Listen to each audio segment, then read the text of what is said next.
Hello and welcome once again to Rasslin Memories Then and Now on Pioneer 90.1 FM KSRQ, online at radionorthland.org, and you can check us out on TuneIn. It's an app for your smartphone. It's free, and that's the best thing about it, I think, and the good content they have. TuneIn, you can check that out. You can listen to us live at radionorthland.org. You can also listen to past episodes of Rasslin Memories Then and Now. Oh man, we are in our 7th season, so we got lots of great content you can check out now, later, or whenever you get the chance. I'm Glen Braget, along with my co-host, partner in crime, back from he's always on a fact-finding mission of some sorts. The grizzled veteran himself, down there in the great state of Texas, Mr. Michael McCurdy. Mike, welcome back. Are you ready for another round of Rasslin Memories? Oh, always, man. I always look forward to the show every week and all that. So, but you're right, a little fact finding going on. Got a couple good guests booked up. I think people are going to be very entertained by who we have coming up, as well as who we have on today too. But I would like to say though, just throw this out there: our historian for the Rasslin Memories In and Now page posted this on our Facebook site. At the time of this recording, 21 years ago, Brian Pillman passed. So one of those. People still remember him. A few months ago, we had his son, who's just now starting his career, Brian Pillman Jr., just now starting his wrestling career and all that. So I just kind of wanted to bring that to mention all that, as well as another way people can find us on Rasslin Memories is our new YouTube channel. Oh, absolutely. YouTube channel, weekly episodes, posted every week, as well as a few classics. So I think we got about 5 videos up there with about 12 subscribers. So, it's a work in progress. Yeah. We're starting off slow. We got to keep getting the word out. Yes, the YouTube channel, of course, the Facebook pages, the group page, and the basic official page for Rasslin Memories. I've been working on some stuff as well. Going to have an announcement here forthcoming about a project I'm working on with a past guest here on Rasslin Memories, and it's going to be an interesting look, through the history of pro wrestling through the eyes of some of these guests that I've lined up, Mike, and it's definitely.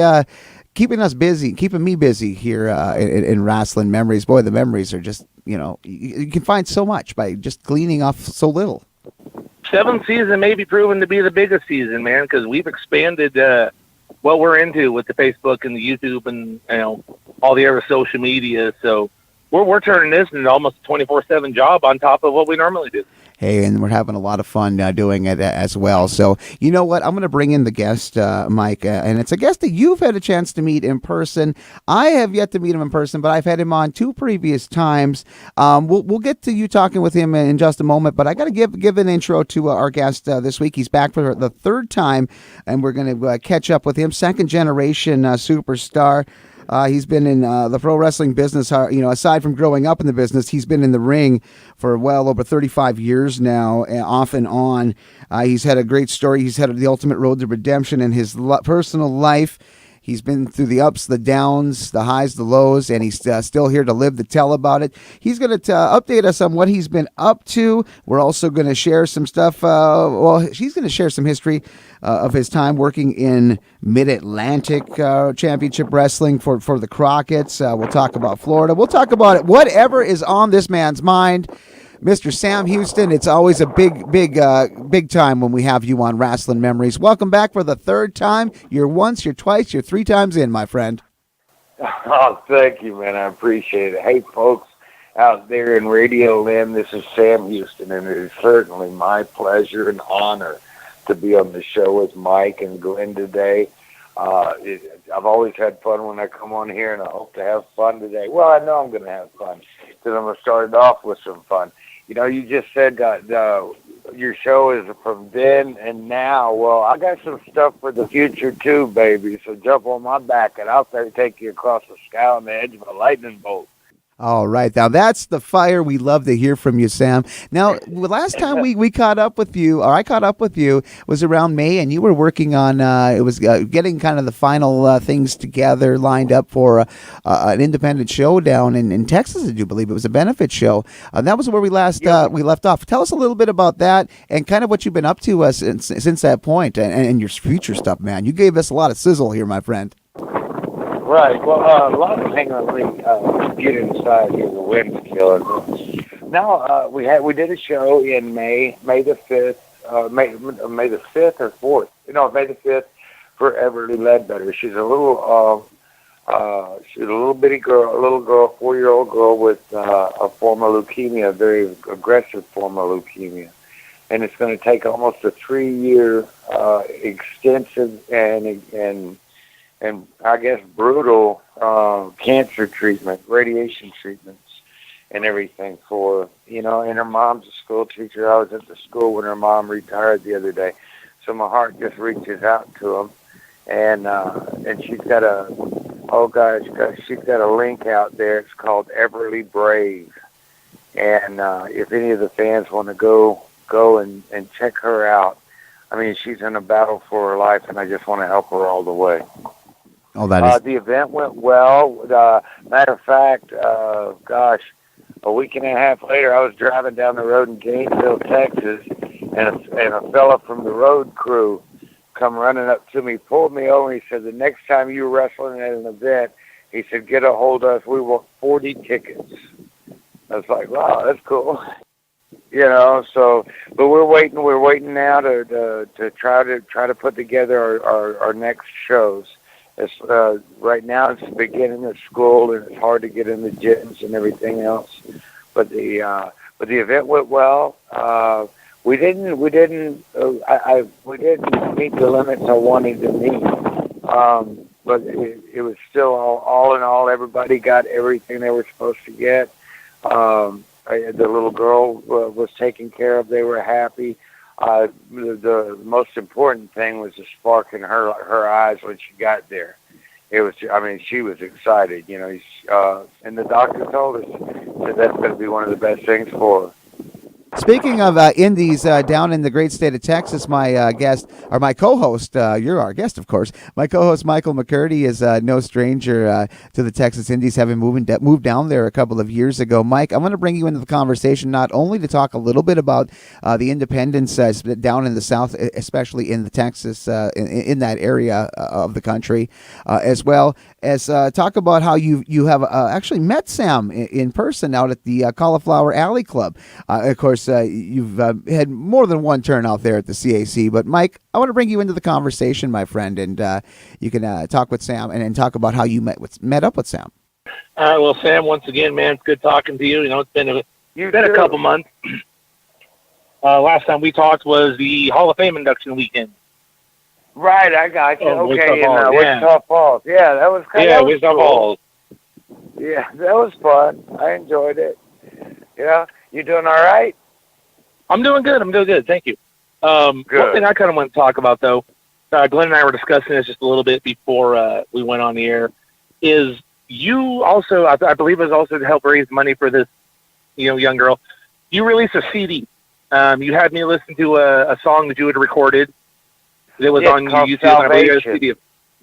Yes, it's called Salvation. I'd like to talk a little bit about that, a little bit of kind of the backstory of that song and just kind of how the reaction to it's been, because I thought it was a great song. I enjoyed listening to it, right there at the Hall of Fame. So I just got a little backstory on that.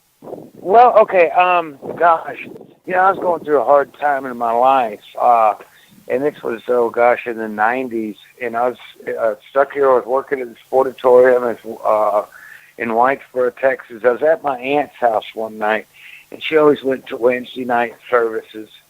And she lived right across the street in Whitesboro, Texas, from the church. And it was a rainy night that night, and we had to go outside and smoke cigarettes by the swing out on the side of the house. And I went in there, and I was going through a lot of turmoil in my life, a lot of anguish, a lot of pain, mental, physical. Emotional, just all kinds of things. My life was kind of tore up.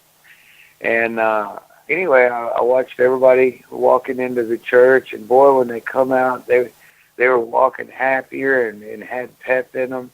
And I went over there and talked to the preacher that night, Brother Joe Patterson, and he led me to Christ that night.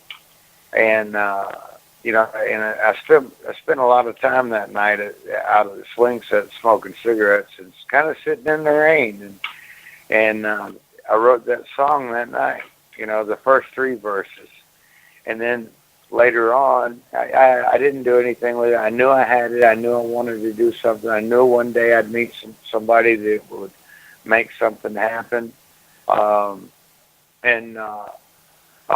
gosh, I went to prison, and then through the years in prison, I spent the 5 years there. And you become very observant when you're in surroundings like that. And I was really observing the news and what's going on in the world, and then I wrote the last verse to the song in prison. I've been wanting to do something with it for quite a while, and I never have been able to do anything. Well, Chris Seitz, a friend of mine from St. Louis, made it possible. She made it possible and produced the song for me. Basically, she paid for the production and everything. And I want to do something with it. It's on YouTube now. I didn't want to put it out there to where you had to pay $1 or whatever. It's up there on that thing. You can, but I wanted to give it to people. Because it's important. This is your soul, man. This is your everlasting life. This is if I can help somebody to meet their creator, not die too soon, but if I can help lead them to the way, or then I want to. It's the best gift you can ever get given to you. What's people's reactions been to the song when they've listened to it? Everybody, I have not heard. There's only one guy at the truck stop in Whitesboro, and he was listening to it as a music critic. And of course, there's in the chorus where my voice cracks that time. But that was his only complaint. Everybody has been very positive about the message. They tell me it encourages them. It fills them with strength, with hope, and I don't know. I mean, I know how it makes me feel. My chest swells up, and I will be a warrior for the Lord. Now, talking about the independent scene, Glenn brought it up a little bit. You're still wrestling in the independents here in Texas, and obviously there are a lot of independent promotions. Some good, some bad. But we do have a very thriving independent scene here in Texas right now. What are your kind of opinions on, the indie scene here right now in Texas as compared to back in the territory days, when you first started? Well, okay. Well, back then, the little independent things, or, the one-hit wonders, they would have been called outlaw groups, not independents. That's what the territory would have said. Those outlaws are trying to run against us. That would have been their forte. What's my opinion of them? Well, oh gosh, when you have 9 guys go out there and pretend to be Undertaker, that's too much. When you have, oh gosh, everybody, or let's see, 60% of the card going out with face paint on, that's a little too much. It takes away from the one guy that, should have it. Or, do you understand? Mm-hmm. It's just all too, a lot of it's too much. Everybody wants to go out there and do the move they saw on Raw Monday night. They want to go out there and do that, and five matches will go out there and try the same thing. It's too much.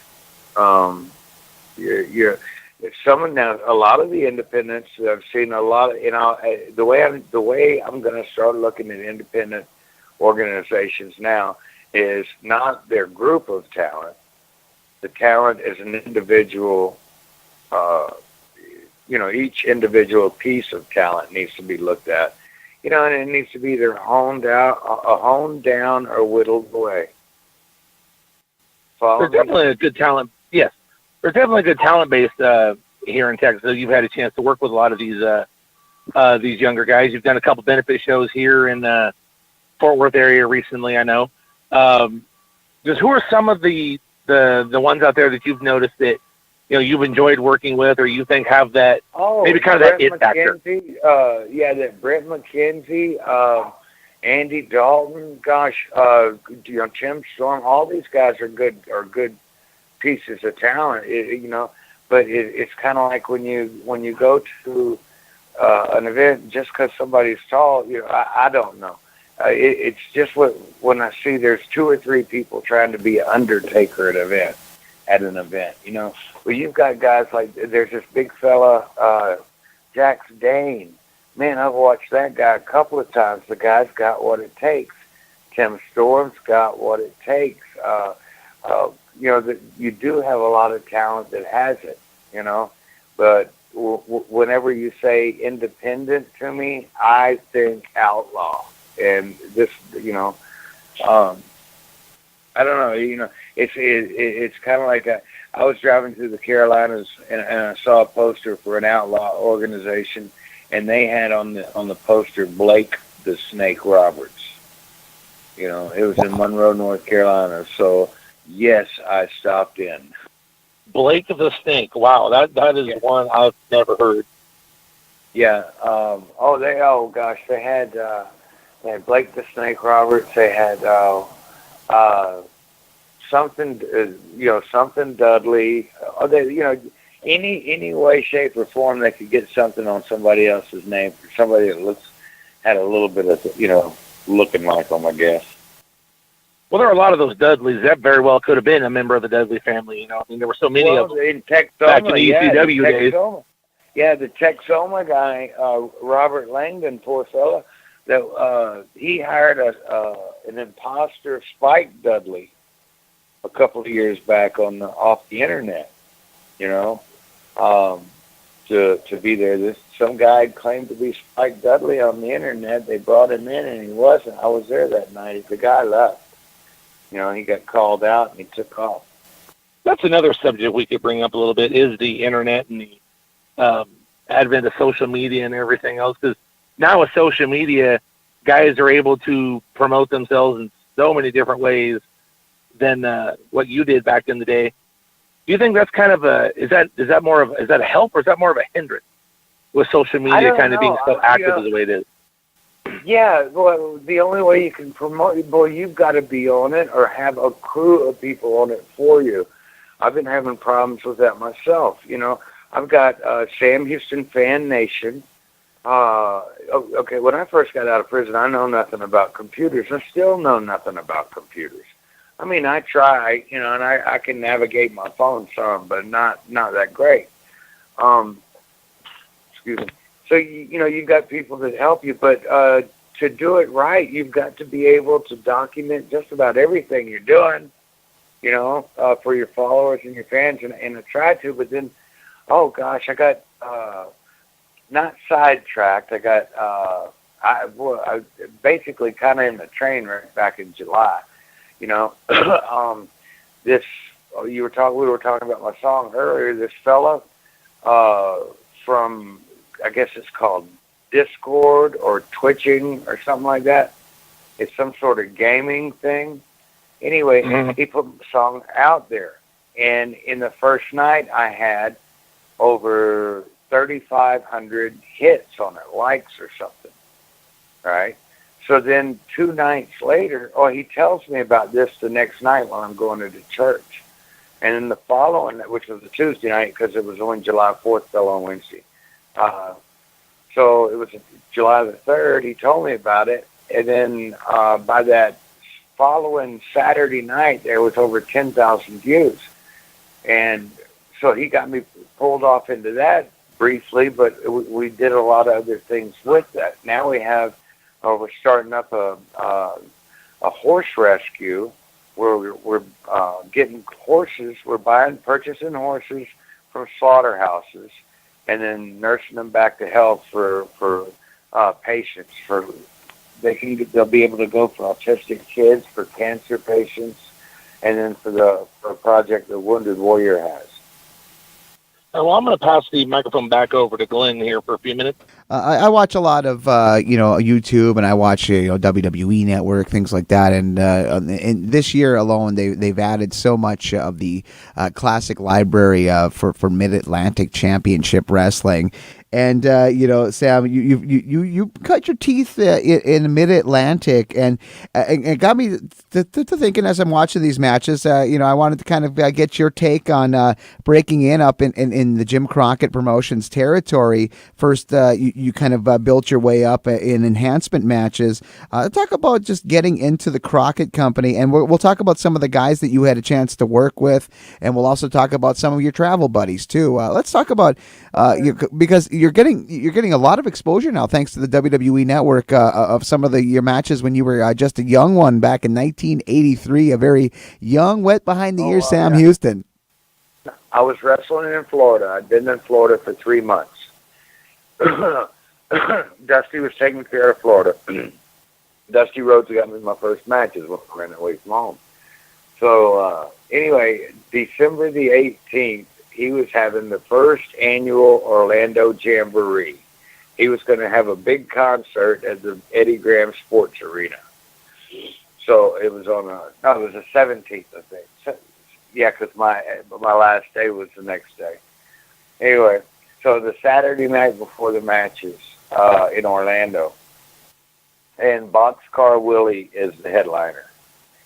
And only 50 people paid to come in. I picked up the band earlier in the afternoon at the airport and drove them over in Dusty's truck, over in his Bronco, to the sports arena. When I walked in the door with them, Dusty hands me a fifth of Jack Daniels. It's one of those kind of nights. It was one heck of a party. Well, there was only 50 people there, and there was a lot of people in the back. They were let down. And I said, well, we're just going to, because I was just fresh out of high school or whatever. I was still a kid. I said, we're going to turn this into the biggest party. So I cut the security rope down, started dancing with everybody, jumping up on the stage, dancing, grabbed the fiddle one time. Everybody couldn't wait for me to play the fiddle. I hit it a couple of times across with that bow, give the fiddle back. Sam, boy, I gave it back. Ended up dancing on top of a 7-foot speaker on top of the stage and jumped all the way down to the floor, hit the floor dancing, went over on the side of the stage and was talking to Mike Davis. And I was doing my best Dusty Rhodes impersonation. Listen, my baby Mike Davis, I'm going to tell you something, baby. This party, this concept, but it's a damn good party, And then I'm looking at Mike and I'm talking like Dusty, and his eyes were getting bigger and bigger and bigger. And I was like, I looked at Mike and I just said, he's right behind me, ain't he? And he just said, yeah. I turned around and Dusty said, you finish tomorrow night, baby. It rocked my world. So I went to the matches the next night, and it was a rib. He told me, he said, he's already got me booked in the Carolinas. I start on January the 2nd on 84 in the Carolinas. Mm-hmm. So I made the trip up to the Carolinas, got moved in, and went from there. Now, my first show was Fayetteville. Okay. So, what was Eddie Graham like? Because we're down in Championship Wrestling from Florida before we get to the Carolinas. Because it was only just a short time later, just a few years after you initially left the Florida territory, that of course the unfortunate tragedy with Eddie taking his life. But what can you remember? Did you have much interaction with Eddie, and who else did you kind of hang out with aside from Dusty down there in Florida that kind of help you along the way? In Florida, it was Mike Rotundo, me, Mike Davis, Hector Guerrero, Barry, everybody. Because you're a tight little family, and everybody looked out after each other's backs. And you're on the road together, you might as well have some fun, right? I mean, and to be so young like that too, and you guys must have had some really fun road trips and fun adventures. That's what I was kind of getting. Road trips were fun, but what happened was, I started riding. I was staying down there. The motel there was killing me. So the fella that had the merchandising, did the merchandising, we decided we got us an apartment together. And he had to drive merchandise, all the T-shirts and everything else. And I didn't mind getting to the matches early, and I didn't have to pay him transportation. So when I didn't ride with Davis or Mike, it was usually Mike Davis driving. I think Rotundo only drove a couple of times. Rotundo didn't drive too much. You were driving, or he just didn't drive all that much. Usually me or Mike Davis was doing driving. But anyway, I would ride with Alfie some, and then be Hector and, this one or that one or the other one. Well, they started trying to pull ribs on me and Alfie. And Hector Guerrero come up and told me, he said, Sam, he said, they're, good. He'd been riding in the car with him. He said, they're going to get you. He said, don't be second best. And he's talking about ribbing me. So when he said, don't be second best, well, he kind of, he let me know the battle was coming. And it was. I mean, they were trying to pull ribs on me. I didn't put their ribs over, but then they'd be sitting at the railroad tracks waiting on a train, and out of nowhere, a bucket of old Kentucky Fried Chicken bones would come through their sunroof on top of them. I remember one time they stopped at a Yeehaw Junction, and because I was followed about, they stopped at the Yeehaw Junction or the convenience store, went to go in. When they got in, I stole all their dip, everybody's dip, every can of Copenhagen Skull or Grizzly, whatever, because they all dipped it, and they complained about me smoking, but they were all dipping. Anyway, I stole all of it. So we're riding down the road. As I pass them up on the turnpike, they're flipping me off, laughing and everything. I held up the dip. When I held up the dog, them boys were frantic. They wanted to pull over. Or when you leave the matches one night,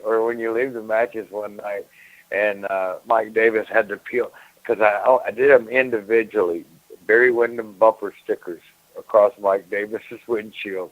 You had to peel each one of them off. Oh, my God.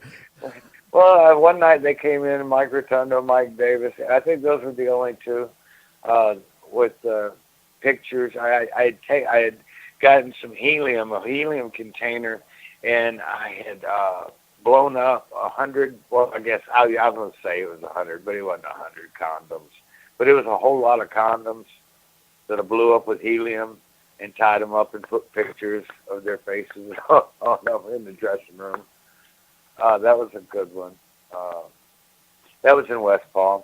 But yeah, we'd pull pranks back and forth each other all the time. It was great. It was good fun. Who were some of the guys that you found in Crockett that were, pretty easy targets for a rib, or some that you were co-conspirating with to pull a rib off? There had to have been that.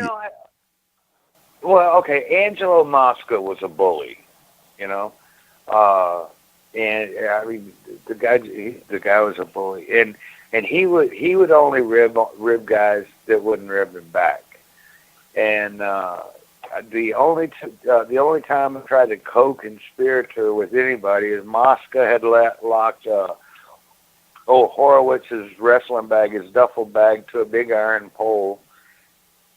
And then Mark Fleming, he put master locks on all of the belt loops on his Jordache jeans. And when Mosca put the locks on my pull straps on my boots, well, I went to go get even. I asked them if they wanted any part of it, and they said no. So I went ahead and got him myself. Poor guy. He ended up. Have I told y'all the story on this before? No, haven't heard this one before. So please. Yeah. Well, anyway, he locked Barry Horowitz's bag to a pipe. He locked Mark Fleming's Jordache jeans, and he put master locks on my bootstraps on a pair of brand new earskin boots that my mom had bought me for Christmas. And I was mad. I had to wear my wrestling boots home. It was like 400 miles that night from some place up in Virginia in the mountains. So a couple of weeks later, we were up in another little town in Virginia up in the mountains. I had 7 cans of shaving cream on me, and I got even with Mosca that night. You know, when he come back, Pez Watley and Jimmy Valiant were dying in the dressing room. But I did my damage with the shaving cream. And when Mosca comes back from the ring, he sees a pile of shaving cream on his flip-flops, on his shower shoes. Ha, ha, ha, kid got me. Ha, ha, ha, ha, ha. Starts talking about Canadian Football League, you know, his football days, you know, and takes his shower and everything, comes back. Well, he sits down, he goes to smoke a cigarette. When he hits the cigarette, it don't come out of the pack. He hits it again, doesn't come out of the pack. Pez Watley was telling me all this on the way back. He said, then he pulled one out and it shot across the room and stuck to the locker. So all of his nicotine, he couldn't get his, you know, so cigarettes were full of shaving cream. So he throws them down, he opens another pack. That one's all got shaving cream in it too. Then he went for his skull, his backup. Puts his skull in his lip, and I had used wintergreen gel in the skull. So his mouth started foaming up, is what they told me. He went nuts again, saying he didn't mess with my things, and that he was going to kill me, and he's kicking lockers at this time. So then he goes and showers. He comes back from the shower. He pulls his pants on. When he pulls his pants on, all the shaving cream in the pocket oozes out with all his money and his license. And yeah, he was a bit upset. He ended up having to shower again then. And then he's still talking. He's still putting my rib over, you know, and then cooling down and going back to football days.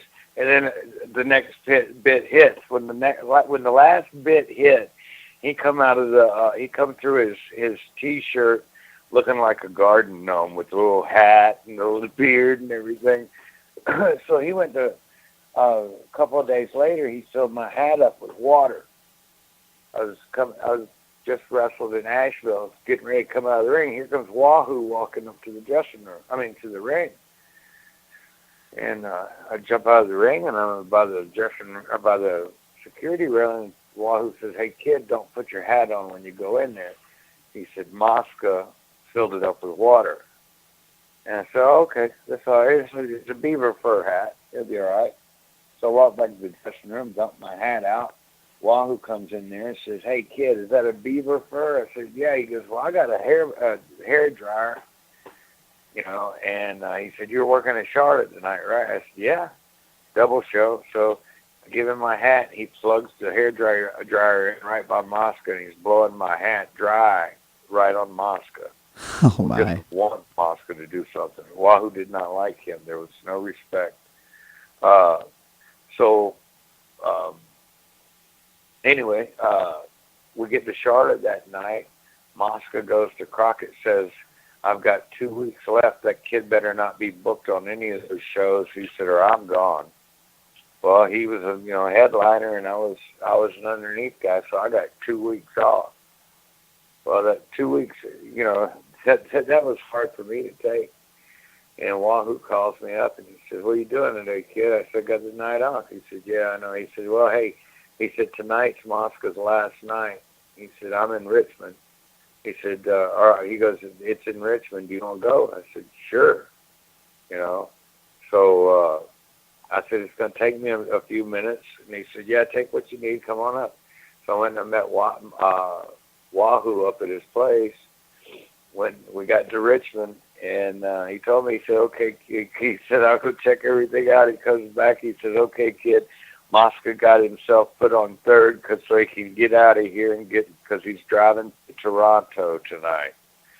I said, "Okay." So I jacked up the back of Mosca's Cadillac. Now, Mosca's Cadillac, he's got everything that he owns in that back end of that car. Everything. It's all loaded down. It's sitting low to the ground and everything. So the shocks are all the way compressed. I didn't have to jack the back end up, the axle up very high. I just put some blocks underneath of it to get the wheels on the ground and let it back down. I put a little bit of oil underneath there so the wheels would just spin. But it looked like the back wheels were on the ground, touching the ground. I painted his headlights black. I spread 75 pounds of horse manure on his leather seats because I worked at gas stations. I know how to operate a Slim Jim, get in a locked car. Mm-hmm. So I knew how to do things like that. Well, I put 75 pounds of horse manure on his leather car seats. So anyway, make a long story short, Mosca comes out. Wahoo says he got put on third. He's got to come back out. I was like, okay.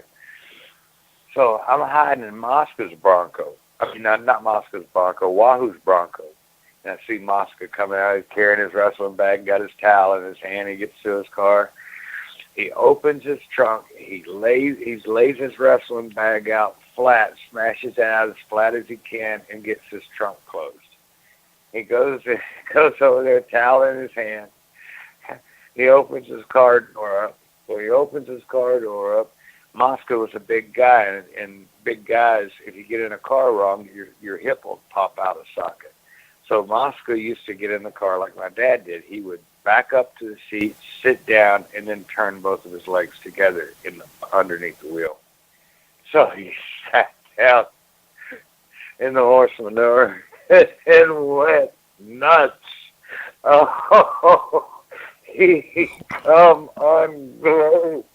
He's screaming and hollering in the tunnel underneath the Coliseum. Oh, it was great. And he's looking around the parking lot to see if he can see anybody.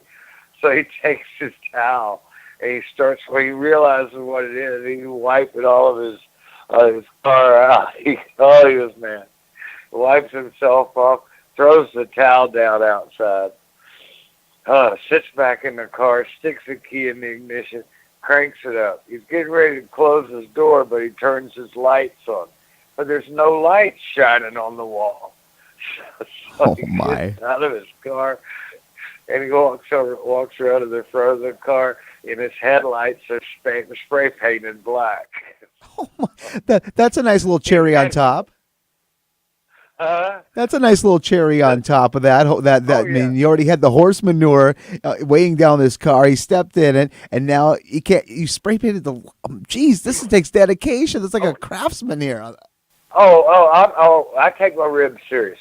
So he's got like a little plastic ice scraper. So he's got that little ice scraper, and he's trying to scrape off and get any kind of whatever he can, light out of it he can. So he's got some of it scraped off. So he goes back, gets in his car again, cranks it up. He's sitting here. He's wanting to go. He closes the door. He drops it in reverse. When he drops it in reverse, the tires just spin. The one back tire just spins. He's like, what? He can't figure it out. He puts his car in park. He gets out. He looks down underneath his car, sees the blocks on both sides. Okay, that's not the beauty of this, y'all. The beauty is this. It's now the last match is going into the ring, right? This man, a jack and your tire iron and all that stuff in a Cadillac is under everything. That man had to pull everything he owned, and it was scattered all in the parking lot. And the matches are going to be over, and about 3,000 people are going to be running down there. So he was in a mad rush, and he didn't make it. Oh, so people are down there, and they're booing. He's got the tire. He's trying to back him up. Oh, it was classic. Oh, it was beautiful. It was beautiful. Finally, he jacks his car. He gets the blocks out from the one side. He didn't even worry about the other side. He gets his stuff back in his car. Wahoo comes walking out. Wahoo gets in the Bronco with me. He says, "What's going on, kid?" I tell him it's been great. And as we go and drive by, I raise up Wahoo's Bronco, and I waved to Ange and said, "Hey, I didn't see Ange for 4 years. When I saw him in the dressing room in Toronto 4 years later, he just, hey, we're okay, aren't we, kid?" And I was like, "It depends on you." Oh, Wow. But Mosca's one of them ones that really needed it. Mm-hmm. You This know, this is and you don't want to see on a little rib like that. If you're going to make it count, you want it to have stages and take time to unfold. Oh, this was like a well played out sequence. This is Rasslin Memories then and now. We're talking with Sam Houston. Of course, I'm Glen Braget along with the Grizzled Vet Michael McCurdy as we're heading into our final frame here. I want to go back to Wahoo in regards to ribs. Was there just kind of a level of respect for Wahoo that you didn't want to f with Wahoo, or did he end up being a victim of any sort of rib from anybody else, whether it be you or somebody, or did people kind of keep mind their P's and Q's? Were there guys like Wahoo that people mind their P's and Q's on, or was everybody? Ron Bass, like he didn't, guys, the guys that are going to rib and the ones that aren't. The ones that don't want to rib, that you don't mess with them. You respect them that way. If they are the happy-go-lucky and they do like to rib, then you can get in, rib fights with them, rib wars. But somebody like Ron Bass, Ron didn't like ribs, and and he didn't pull any. But don't pull one on him, because he's coming at you with everything he's got if you do. Mm-hmm, mm-hmm. Now, I'm going to bring it over to Mike here shortly, but I have one more question Sure. for you here, Sam, before I hand it off. The Great American Bash, 1985. I have to, because this was one of the questions I was wondering, because I was watching the Mid-Atlantic shows. You were on a big event in Charlotte. It was main evented with Ric Flair and Nikita Koloff. What I want to talk about is not the some of the matches per se, but I want to talk about some of the events that were going on. They included David Allan Coe, because you have a country connection here with some of your stories in the life you've led. But what do you remember about that year of '85, that summer, especially in regards to that big Charlotte outdoor stadium show with not only the wrestling but the David Allan Coe concert? Because as far as outlaws go, David Allan Coe is definitely tried and true. You don't have to question his bona fides. Well, matter of fact, I'll give you he and his wife listened to the song the other night. Oh, wow. My song the other night, yeah. I contacted him the other day. I'd taken it to my girlfriend Heather, right? A couple of weeks ago. Well, Heather suffers from epilepsy. She was having several seizures a day when I came into her life. I was in her life a long time ago, and up here in North Texas, we kind of hooked up, and we've been hanging out. Well, she suffers from epilepsy now, and she's been having 6 or 7 major, like 5-6 minute long seizures a day. I was having to do the sternum rub, everything, to pull her out of some of them. I had to take her to the emergency room 5 times in 1 week. They had her on 16 different kind of medications, 2 times a day, some of them 4 times a day. They were giving her uppers and downers both at the same time. They were giving her psychotic meds. Well, I did some praying to Jesus about 10 weeks ago, and Jesus took that. She's medication-free now for 8 weeks. We spent that first 2 weeks weaning her off of medication, and then after that, she's been medication-free now for eight weeks. She's been seizure-free. Well, she's had 3 minor seizures. Nothing compared to what it had been. Nothing compared to what it had been. That's his power. Well, she was having. I found out Charlie Daniels was playing at Billy Bob's. So I went down to Billy Bob's, and I went and I talked to some of the Charlie Daniels people, but I didn't get to see Charlie. He hadn't arrived yet. When the music started, Heather felt with epilepsy, you don't need to be around the loud music and the flashing lights and everything else. She started feeling odd, so I went ahead and got her out of there. And I drove back to North Texas, and we were sitting here, and I was sitting here on the step one day, and just something, I was going through my phone, and I ran across David's phone number, so I called him up. We talked to his wife that afternoon for quite a while. We talked quite a bit about Jesus. We talked a lot about the Great American Bashes, too, and that was a high time in David's life. And not the first one, not 85, but 86.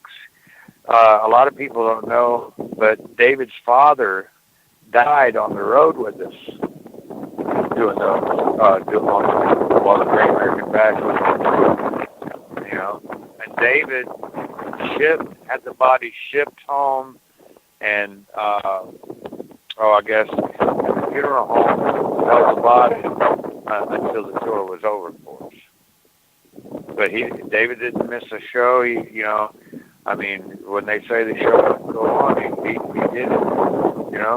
And then a couple of years ago, I took him out, on stage at the Texas Club. When I saw him again there, and we were talking, and the guy was like 82 years old, with his walker and everything else. I carried him out on the stage, and what a concert he still puts on. That is amazing that those old guys, they still have that magic, and they're still able to, they may be getting frail, but once you put them on a stage or you put a mic in front of them, that charisma, that magic, those old days definitely come out tried and true, especially in the case of guys like David Allen Coe. Well, I'm going to bring it over to Michael McCurdy here, the Grizzled Vet, to ask a question or two before we wrap up today. Mike, what else do you have? Do you have any more questions here for Mr. Sam Houston today? Well, Sam, since we had you on last, we've lost a few of the boys in the business. Jim Neidhart, Nikolai Volkov, Brickhouse Brown, all passed. I'm going to assume, WWF, USWA, you've had a chance to work with these gentlemen. I was wondering if you could share any stories about, working with the Anvil, Nikolai, and Brickhouse. Maybe share a few stories about them. Oh, well, Brickhouse and I, we traveled. We rode together a lot with Tommy Young. He was one of the referees in Mid-Atlantic. He did a lot of driving. So Brickhouse and I we ride with him. We never worked together or anything, but we talked a lot. We had fun a lot. And I know we joked a lot and everything. And I'd known Brickhouse before. I'd met him before I got to Mid-Atlantic.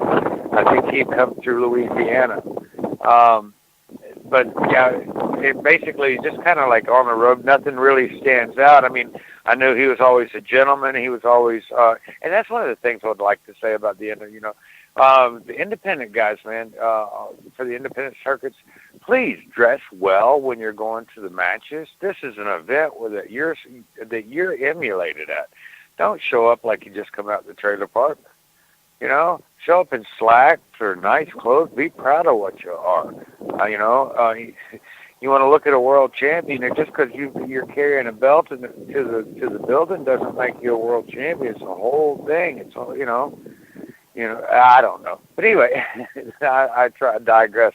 Nikolai Volkov, I knew him when he first started. He was one of the Mongols with Bill Eadie. I believe he was Beppo. Well, it was Beppo and Guido. I'm not sure which one was which. But I've known Nikolai for a long time, since the early 70s. Then later on, working with Vince, but I knew him before then.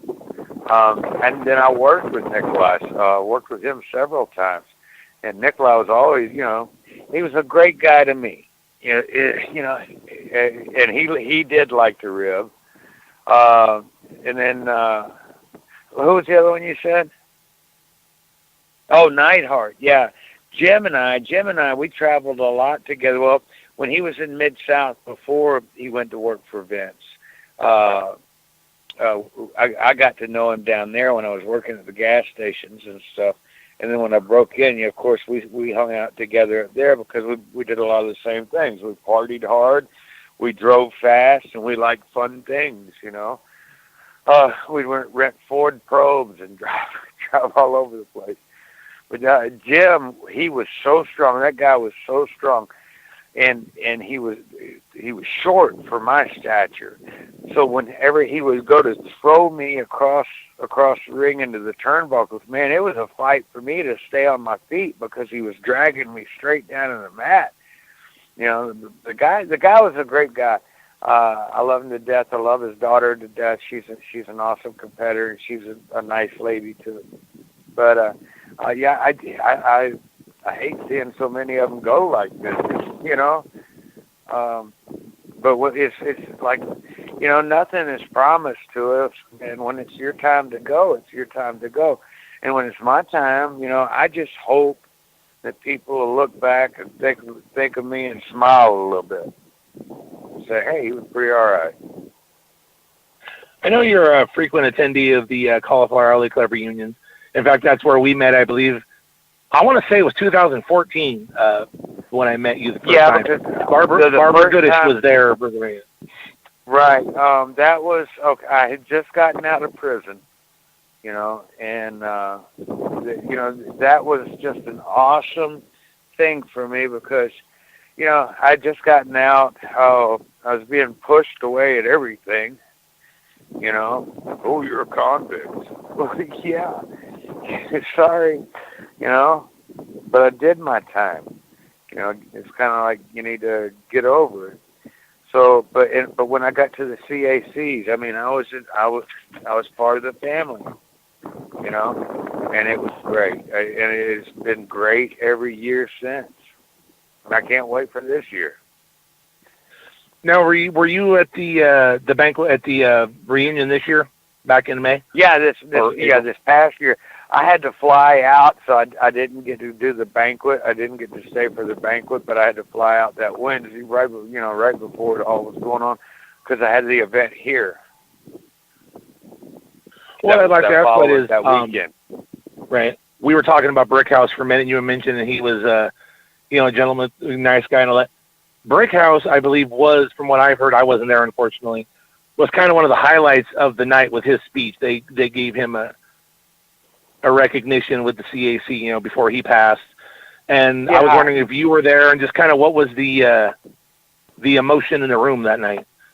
I couldn't tell you because I wasn't in the room. You know, I would have loved to have been. But I wasn't in there. But I know that if it was full of the emotion they're talking about, it was full of love for him.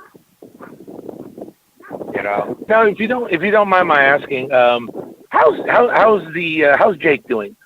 I know, last year the movie about his life came out, and we've been hearing a lot about kind of an upswing for him. If you don't mind my asking.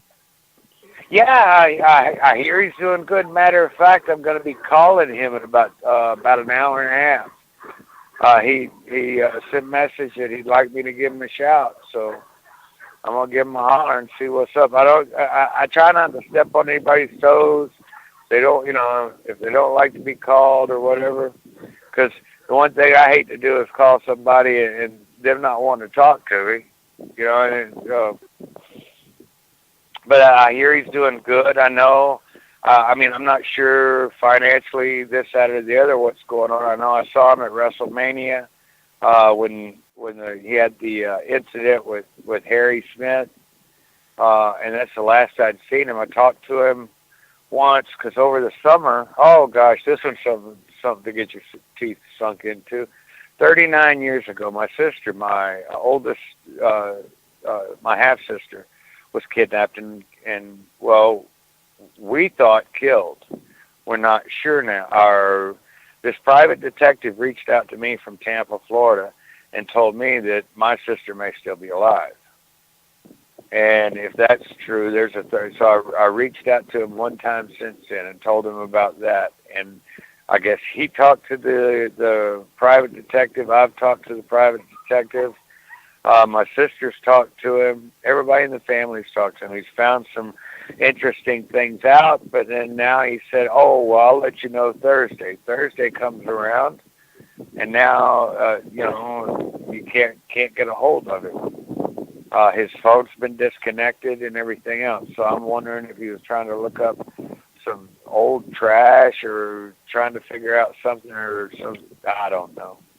It's just a long story, but that's the last time I'd reached out, and we spoke briefly about 10 minutes, and then said we'll holler at you later. I just found out that he wanted me to give him a shout, so I'm gonna call him up today. I'll let you know though. Well, tell him Glenn and I say hi, and maybe you can put in a good word for us. Maybe we can have Jake on a future episode of Rasslin Memories. I sure will. Yeah, I don't know if he does a lot of the podcasts or shows, but I'll definitely get the information because you guys are great. Now I want to do anything I can to help you guys. Well, thank you so much, Sam. Also, yeah, it also helps me get the word out. For the fans out there, if you want to reach out to me or follow me or whatever, you can follow me on Facebook. My personal page is Michael Sam Houston. But I've got 5,000 friends, so but I'm a public figure. It's made open to everyone, so everybody can see my page. So you don't have to be a friend. Then we have Sam Houston Fan Nation is another page, and then God's got a hold on me. So great ways to get a hold of you, Sam. And it looks like the timekeeper's giving me the look on the wall. We have reached our limit here for this edition of Rasslin Memories. Sam, we're going to have to have you. We did a Broadway. All right. Yeah, this is like the third straight Broadway with you. When you're not taking any bumps, huh?